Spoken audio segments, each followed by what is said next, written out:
کہتے ہیں کہ عورت ہی عورت کی دشمن ہوتی ہے۔ شوبز کی جن جوڑیوں پر ہم اکثر رشک کرتے ہیں، ان کے ٹوٹنے کی خبر بھی ہمیں شدید دکھ دیتی ہے۔ وہ تیسری خواتین جنہوں نے شوبز انڈسٹری کی محبت کرنے والی جوڑیوں میں درار ڈال کر ہنستے بستے گھرانے اجاڑ دیے، آج لوگ ان کو بھی نفرت کی نگاہ سے دیکھتے اور ان پر تنقید کرتے نظر آتے ہیں۔ ڈاکٹر عامر لیاقت حسین اپنی پہلی بیوی سے خوش تھے یا نہیں، یہ الگ بحث ہے، لیکن ان کے دونوں بچے اس بات سے قطعی خوش نہیں کہ ان کی ماں بشرا عامر کو زندگی سے نکال کر عامر لیاقت ایک تیسری عورت کو خوش کرنے اور ان کے ساتھ زندگی گزارنے میں مصروف ہے۔ سیدہ طوبہ عامر یہ بات جانتی تھیں کہ عامر لیاقت حسین کے بیوی بچے ہیں اور وقتی ناراضگیاں اپنی جگہ، لیکن بہرحال یہ ایک چھوٹا سا گھرانہ تھا جسے طوبہ عامر توڑنے میں کامیاب ہو گئی، اور یہ کسی اور کا نہیں بلکہ ڈاکٹر عامر لیاقت حسین کی اپنی بیٹی دعا کا کہنا ہے کہ طوبہ گھر توڑنے والی عورت ہے۔ محسن عباس حیدر اور فاطمہ سہیل کے درمیان رشتہ ختم ہونے کی اس پوری کہانی میں جس خاتون کا نام بارہا لیا گیا وہ تھی نازش جہانگیر۔ گو کہ نازش ابھی تک اس بات سے انکار کرتی ہیں کہ ان کے دل میں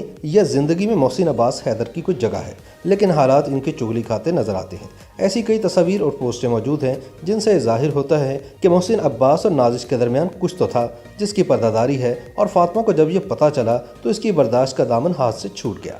آج محسن اور فاطمہ کی جوڑی ٹوٹ گئی ہے، اور ان کے بیٹے کی زندگی پر اس طلاق کا کیا اثر ہوگا یہ تو وقت ہی بتائے گا، لیکن نازش بھی اس مقافات عمل کی زد میں آ سکتی ہیں۔ سلمیٰ اور اصفر دونوں کی جوڑی کو رشک کی نگاہ سے دیکھا جاتا تھا۔ ان دونوں کے درمیان اختلافات اگر تھے بھی تو ان کو کبھی سامنے نہیں لایا گیا، لیکن پھر اصفر نے وہ کر دیا جس کا کوئی سوچ بھی نہیں سکتا تھا۔ ایک بہت پیاری بیٹی اور بیوی کو چھوڑ کر نوین وقار کی زندگی کا حصہ بن گئے، اور نوین وقار سب کچھ جانتے بوجھتے بھی کسی کا گھر توڑنے میں مصروف رہی۔ سلمیٰ نے ایک شو میں بتایا کہ میں یہ پتہ چلنے پر کہ اصغر کی زندگی میں شامل ہونے والی یہ نئی عورت نوین وقار ہے، میں اسے سمجھانے گئی اور بہت پیار سے کہا کہ تم غلط کر رہی ہو، بعد میں پچھتاؤ گی، لیکن پانی سر سے اوپر ہو چکا تھا اور نوین نے میری بات نہیں مانی۔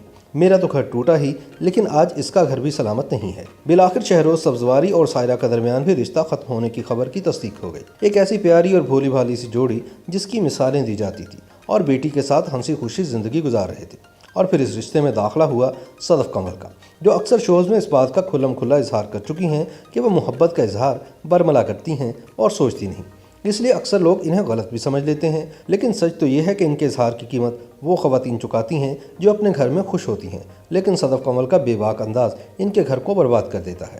شہروز اور سائرہ کی بیٹی اب تو ٹوٹے ہوئے گھروندوں میں بٹی رہے گی، اور اس کی ذمہ دار ہے ایک تیسری عورت یعنی صدف قمر۔